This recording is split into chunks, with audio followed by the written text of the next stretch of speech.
worth living is really defined by each individual. Mm-hmm. You're living a life worth living when you get up, and even though you might have problems and troubles, you enjoy what you're doing. You feel fulfilled. And here's a word that isn't used, I think, in substance use disorder a lot: worthiness. I know what it feels like to be worthless. Mm-hmm. I know what it feels like to be hopeless. Mm-hmm. I know what it feels like to want to kill yourself. Mm. And I know what it feels like to attempt to do that.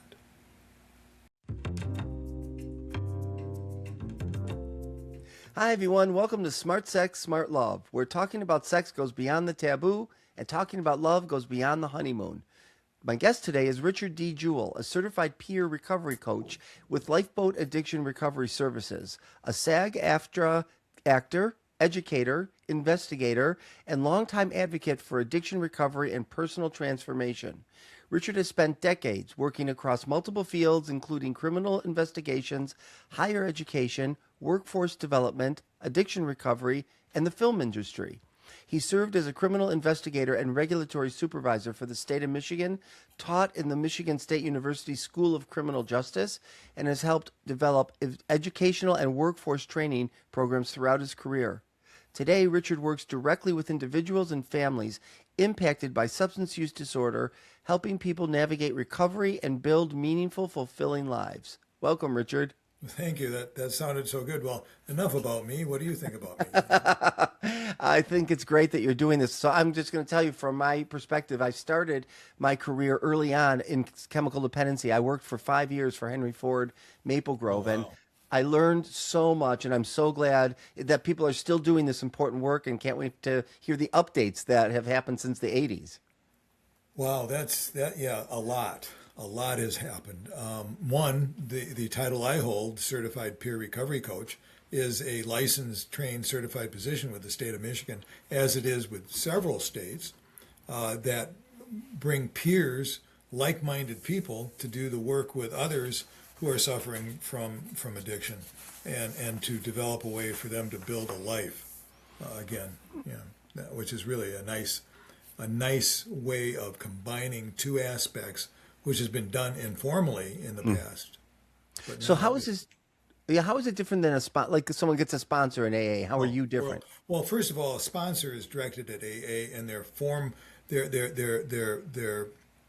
foremost concern is to teach the program of Alcoholics Anonymous to that sponsee to help them live on a daily basis.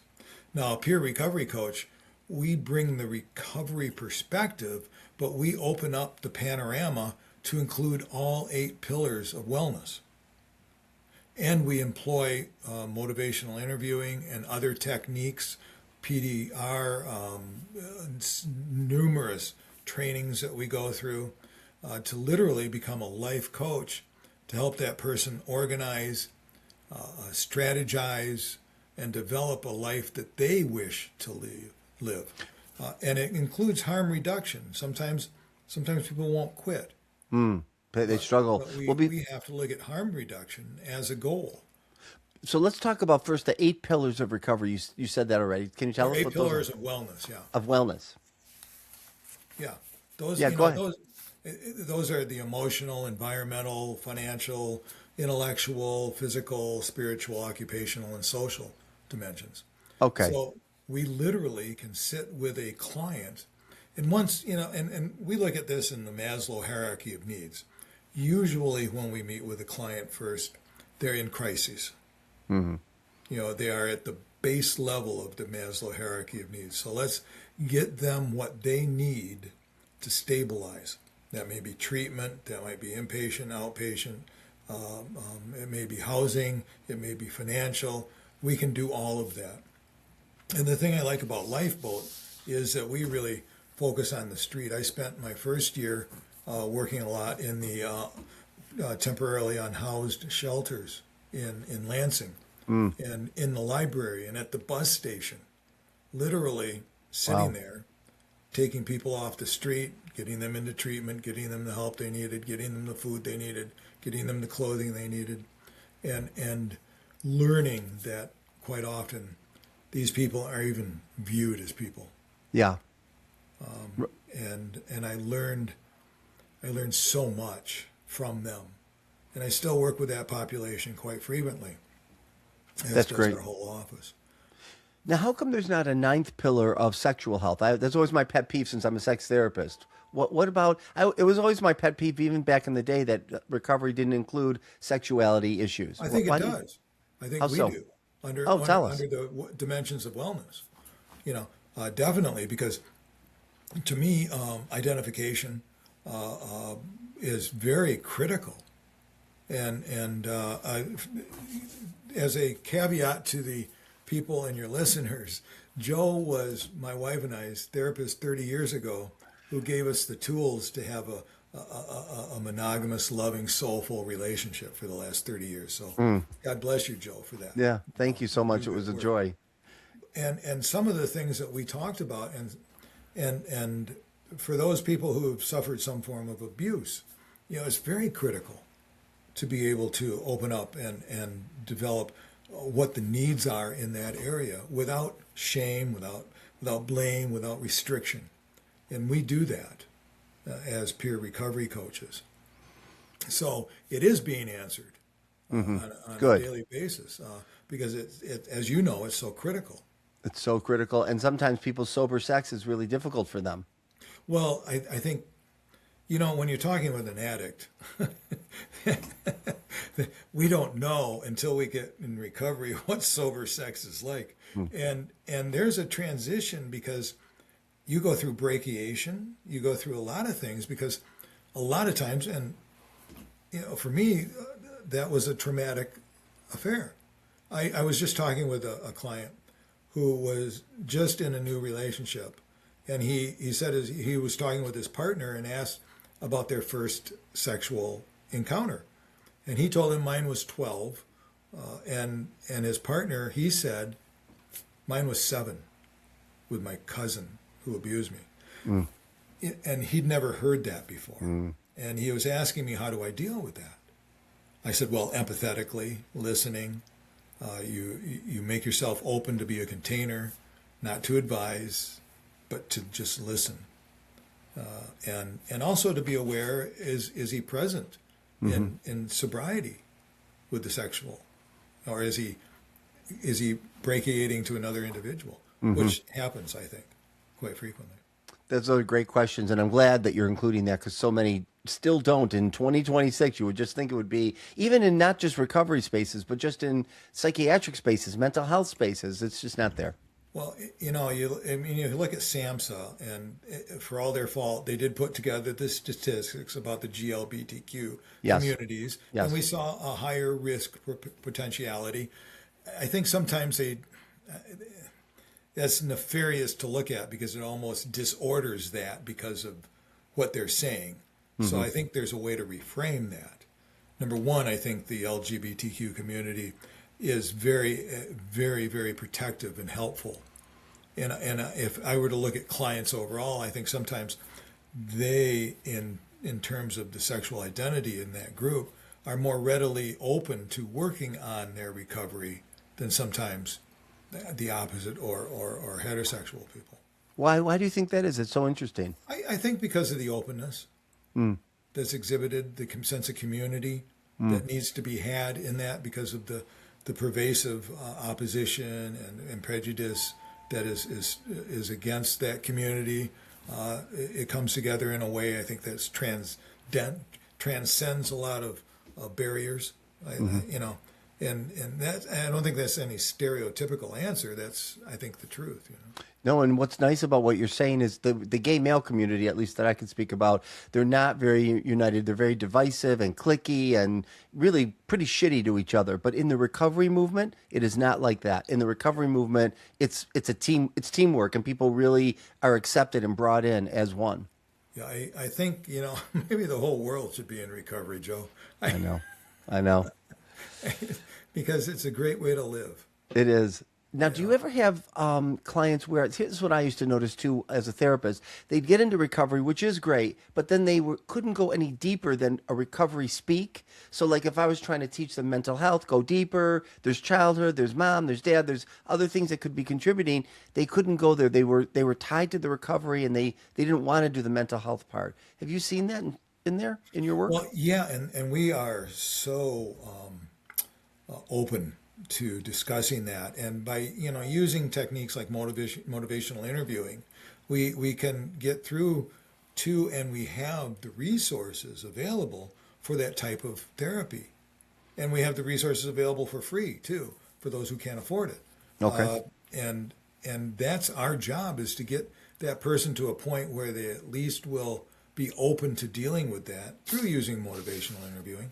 How's that working for you? What do you think would be another answer? Are you willing to even look at that?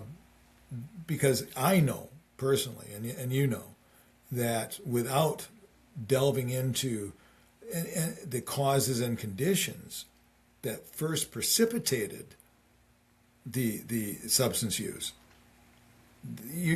you're not really going to fully gain access to recovery. Right. Right. And some people will say, how come I don't feel better? I was promised that after I stopped. And it's obviously the stopping, and you're not, using the same dopamine and all the highs that you would get during the drug or alcohol use, but it's also the mental health issues that all rise to the top. And we've proven that scientifically, Joe, with the new studies coming out, and I'm happy to send them to you, about the chemicals in the brains, and I'll be very, very sophomoric with this. The chemicals in the please brain tell us. Yeah. that are that addicts have present that control their craving to an unsatiable level can be replaced with chemicals in the brain brought about recovery, meditation, spiritual things that are used within the community, mental health, individual growth, insight, but they don't continue if you don't do the work. Yeah, right. That's really helpful to hear. Can you say, and I can't believe this is still even a question. It was a question in the 80s when I was doing this. One of the most common questions people ask is whether addiction is a choice or a disease. How do you answer that? Yeah, we've proven beyond a doubt it's a disease. Right. And a disease, if you define it as a condition which, left untreated, causes the death of the organism, it fits fully. Mm-hmm. But it's also called a disease because it affects the brain in such a manner as it debilitates to the point of death one's brain's ability to function. Mm-hmm. So it is a disease. And it's protected under the ADA. Mm. If you are in recovery, you have the right to working environments and living environments that are conducive to your recovery. Even to the point now at Michigan State University and at U of M, which I don't like to say, but being a Spartan. Yeah, me too. We have the Collegiate Recovery Campus that actually has at Michigan State one of the first living dorms that is recovery based. They can't have alcohol within a parameter of that living area. That's awesome. Or drugs, and so that you understand that is a protected status too. I don't remember the name of the Jellinek chart. Do you guys still use that? Yeah, they do. Yeah, the slipper. Yeah, it's still used in alcohol. Okay. The reason I ask is, do you think about that? Because I remember there were stages of the progression of the disease. Mm-hmm. Is there a certain stage you can work with somebody and you can't work with somebody? Personally, I don't think there's any stage you can't, as long as they're cognizant, their brain is functioning so that they can move beyond just the physical rudimentary motions. You can work with anybody. Because I remember the later stages, it was so difficult. Their denial right? My father is a good example. He was a chronic alcoholic who would relapse and abandon us. And not only the issues I got from that, I've done a lot of work with that. Mm-hmm. And I know that he had a disease and it wasn't his fault. But they did his autopsy, and part of his brain just was liquefied, which is one of the aspects of severe alcoholism, is liquefaction. Yeah. You know, Wow. That's yeah, scary. yeah, it is. But fear, it's a disease, Yeah. and its symptoms are denial, rationalization, and justification, Hmm. as is any form of substance use disorder. Where does we still call it the disease model, right? Hmm. So where does that stand? Because I remember in the 80s, anyways, it was, you shouldn't be on any medications either and that kind of thing. Is that still the case? No, because we understand that there are physiological chemical imbalances in the brain which are systemic to certain mental health situations, as defined in the new DSM. They're there, Yes. and that the only way to control them is through finding the right mix of medication to give you a baseline of what would be considered normal. We know that. Good. I'm glad that's been updated. And the other thing that always used to bother me, and now it really even more so as a relationship therapist, so I don't know how it is today, but they would say you got to stay out of a relationship for a year. Do you believe that? I don't believe that. I I believe in the reasons why they say that, but I don't know if that's a good rule. Because, like, for instance, Eileen and I got together in my first 6 months of sobriety. We were smart enough to come to you. So I say this, and the reason that we say that is this, that most of the time with most people who have a substance use disorder, that the first time they use, that's where they stop emotionally developing. Because we found our answer. So I literally was a 12-year-old boy in a 40-year-old body. That's not good being in a relationship with a 12-year-old boy in a 40-year-old body. Right. It does not work out, let me tell you, okay? And so when that saying came about is, hey, you're probably not emotionally ready or are at a level of maturity to handle a good, healthy, loving relationship. That's really what we're saying. So consider that when you walk into a relationship, because it ain't going to turn out well, most of the time. And that's why Eileen and I, my wife and I, went to you, because I thought monogamy was a type of wood. That's a great line. I had no idea what it meant. Uh-huh. I knew great rage and great sadness. I had no idea what the feelings were in between. I knew that I really found a joy with this person that I'd never had before, and I knew that I didn't want to ruin it. And likewise with Eileen. We had to learn from you how to be in a mature, adult, loving relationship. I really like what you're saying. So it's not necessarily, I mean, I get it too. I get the reasons is, you get into a relationship, there's a power struggle, there's conflict that arises, and that can contribute to a relapse. But at the same time, if you do it under supervision, right, you go to a therapist, you do it, maybe get other sponsors to assist you. If you found the love of your life at a meeting, it may not be the love of your life. It may feel that way. But if it is something that could be long term, I don't see why that should be a problem. No, I don't disagree with you, and I certainly I'm the poster child for that. Right, you are. But the caveat was we went and got help. Yes. Yeah. We went because we could see where our errors were. Otherwise, it would have just turned into another power struggle. And as we learned and you taught us, is, hey, do you want to do this with each other, or you just want to move away and then get back to this spot with somebody else? Because that's what's going to happen. Right. Right. Exactly. And All that's right. what's going to happen. So talk about what it's like when someone calls you and says, "I need help. I'm in recovery." You're a peer recovery coach. What am I going to experience? Come in, sit down, let's talk. Tell me what's going on. And through sharing, literally listening, empathetic listening, I garner what their story is.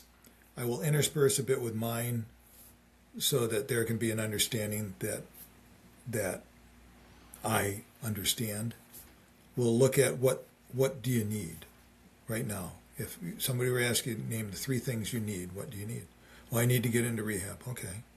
You need to get into rehab. I need a place to live. Okay, you need a place to live. I need some. Okay, you need some money. Most important would probably be rehab. Why? What medical? Then we'll get into the problematic. What medical coverage do you have? Do you have Medicaid? You don't have Medicaid. Great. Let's get you signed up. Okay. Oh, you'll help people with that. Yeah, we'll help. We'll help people get their birth certificates, get their identifications, get good. Medicaid, get signed up. We'll sit here and go through that, and then we'll help them get into treatment. So that's just the base level. And we have those tools available. And we're very good at that. Any peer recovery coach worth their salt would be good at that. And then do you stay with them or do you let them go We into stay treatment? with them as a peer recovery coach until they want to fire us. And one of the things that we preach is we're your coach, we're not your counselor, we're not your therapist, we're not your advisor, we're your coach. Whatever you want, whatever you determine that you want, and we can do that, we will help you get.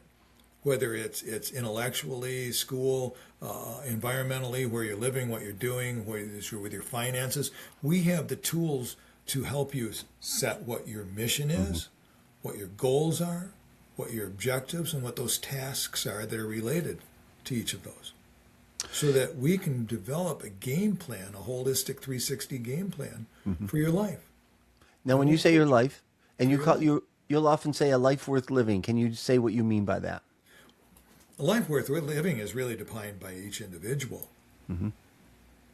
You're living a life worth living when you get up, and even though you might have problems and troubles, you enjoy what you're doing. You feel fulfilled. And here's a word that isn't used, I think, in substance use disorder a lot: worthiness.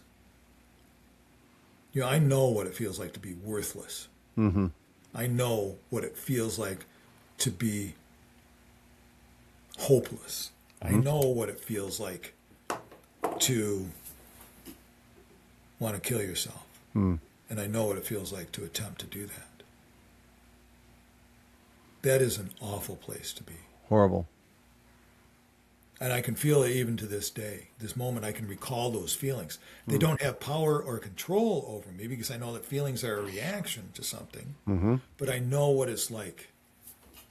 And to walk around with that cast over you, with substance use disorder, when there are solutions, that's finding your worthiness. Yeah, right. And that's really what we do, is we help people find their worth and value. Now, how do you help them if they're in relationship with somebody that still drinks? They're not an alcoholic, they don't abuse it, but they're still actively using. Well, that depends on. We never say, we never tell anybody what to do. No. Okay. Well, get out of the relationship. You hear that all the time from friends. You're sitting around, well, what the hell are you doing in that relationship? Well, Bob, how come you're 300 pounds? I mean, right. Yeah. Come on. You investigate and find out, well, what can you do at home that's going to help you? Would so-and-so be willing to come in and talk about maybe doing some partners in Al-Anon or Narcan or smart recovery for families and friends? Yes. Buddhists, Dharma, all those things. What would you be willing to do together? Is that person supportive of you? And what does it look like for you to find that support? So those are the questions I would be asking them. Great questions. What are other key things you do with your clients when you're working with them? Anything that we didn't talk about?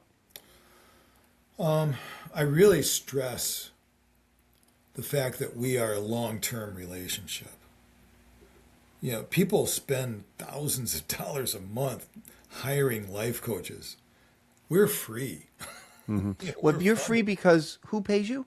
Grants. Grants. Okay, that's good. And private donors. Yes. And one of the, speaking of that, one of the things that I'm working on and that I'm advocating here and in Florida is recovery-friendly workplace. Talk about that. Yes. Yeah. The one place where everybody gathers is either home, or work. That's what people do.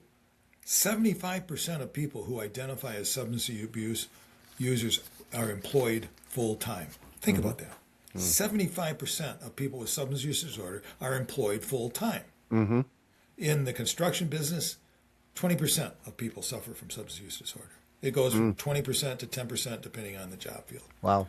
So let's look at the workplace as the place that can become friendly, understanding, compassionate, and be willing to open up and allow recovery to occur by training them appropriately. Let's do the workplace.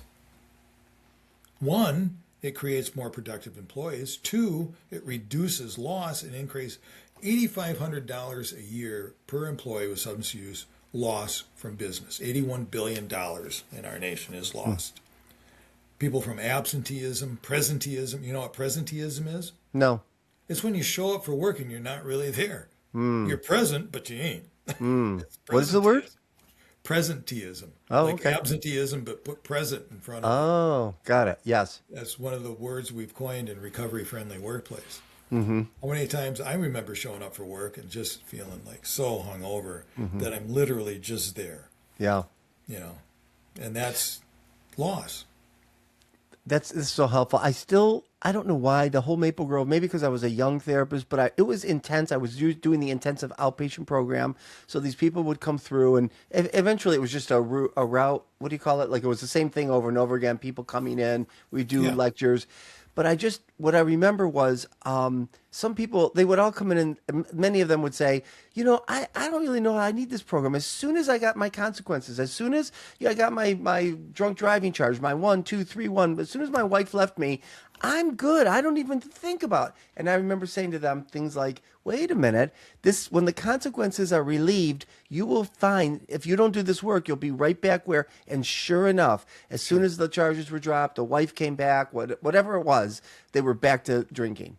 I call that being on the river of denial with your oar of rationalization and justification, just rowing away, Right, hey, and everything's fine out here, It feels good. And then they would do this. You must have clients that do this. They would say, well, I tested myself and I went to the parking lot and I just sat there. I didn't go in. That was a win. And I learned over the years that's not a testing of yourself. That's your addict. I don't know what you guys call it now, but we would say your addict flirting with the idea that I might go in. Do you agree with that? Yeah, that's it, Or I went to the bar and all I drank was cranberry juice. Right, yeah. Well, great. Your pH is balanced and you piss like a racehorse, but you're still a fucking addict. Pardon my language.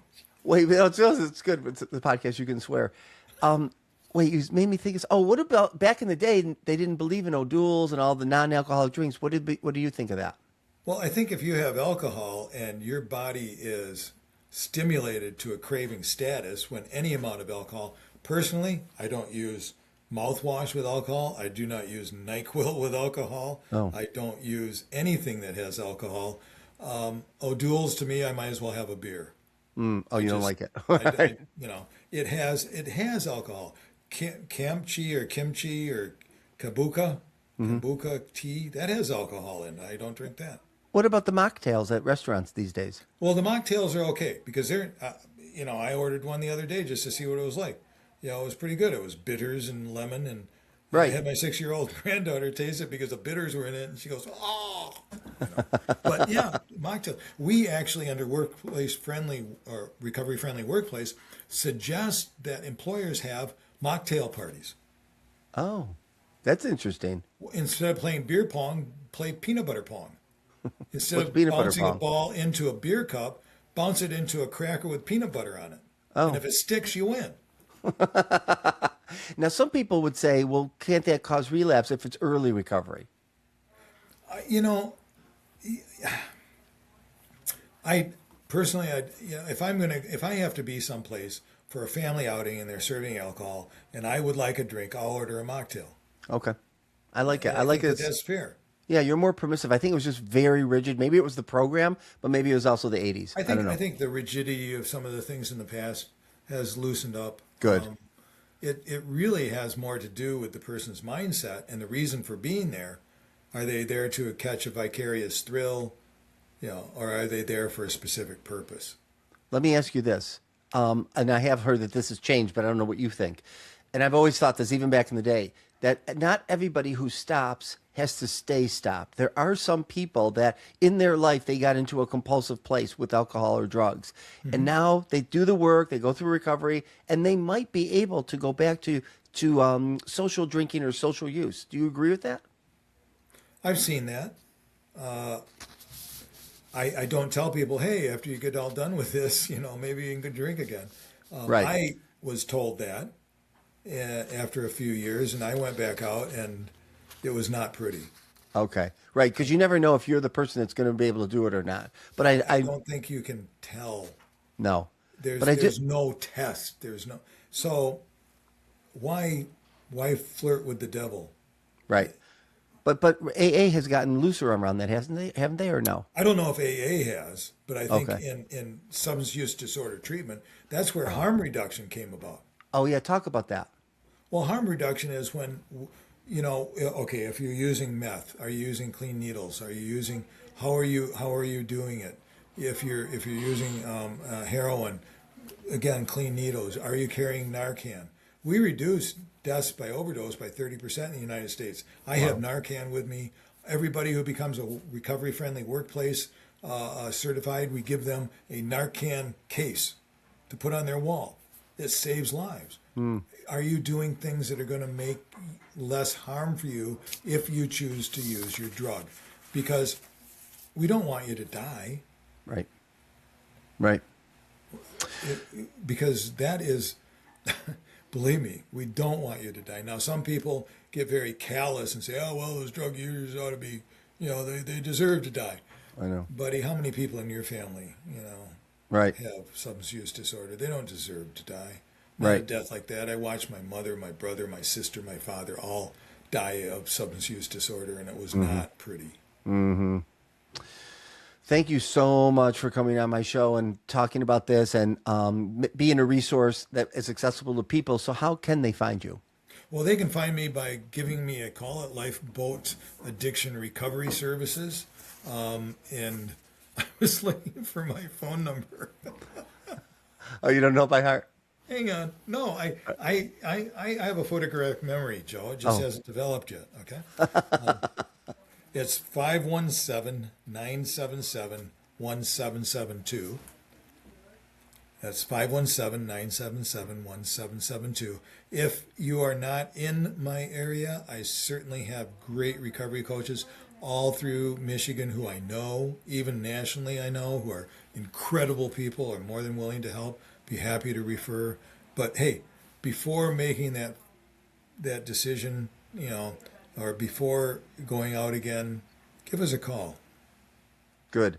And we're going to put all the links to your stuff as well and the phone number on our website. Great. And Joe, thank you, because I love you. You saved my relationship. You brought joy and pleasure to my life for 30 years. I think anybody would be crazy if they didn't have a chance to work with you, not to work with you. Thank you. I really appreciate that. And it's a pleasure knowing all these years later you're still together and in recovery. It's like a therapist's dream is that it works to this extent. We're your poster child. Put us on your door. We should. All right. You can hear more of my podcast at smartsexsmartlove.com. And you can also follow me on Twitter, TikTok, Instagram, Facebook, all at Dr. Joe Kort, DrJoeKort. Thanks for listening. And until next time, stay safe and stay healthy. All right.